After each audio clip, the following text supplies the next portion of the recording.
ڕەبی هەرچەند شەرمەزار و ڕووڕەشی دیوانتم، ئافەریدەی زاتی پاکی ئەقدەسی سوبحانتم.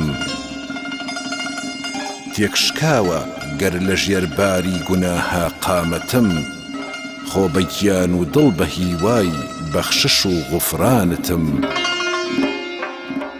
لانەواز و بێمەلاز و بێنەوا و بێکەسم، دەستی بێدەستیم بڵند کرد چاوەڕی ئیحسانتم.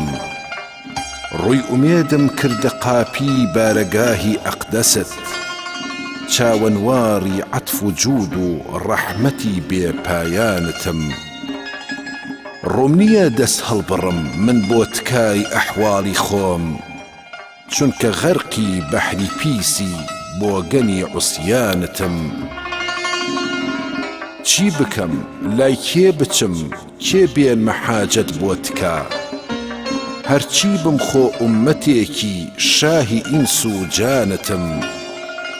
باوەڕم پێتە بەدڵ یەزدانی پاکی عالەمی، ملکەچی فەرمان و حوکمی عادڵی قورئانتم. ئاوڕێکم لێوەدا ڕەبی بە لوتف و ڕەحمی خۆت، چاوەنواری قەترەیەکی ڕەحمەتی پەنهانتم. جورمی شاهۆ پەلکە پووشێکە بەرامبەر عەفوی تۆ، بۆیە داواکاری عەفوی حەزرەتی ڕەحمانتم.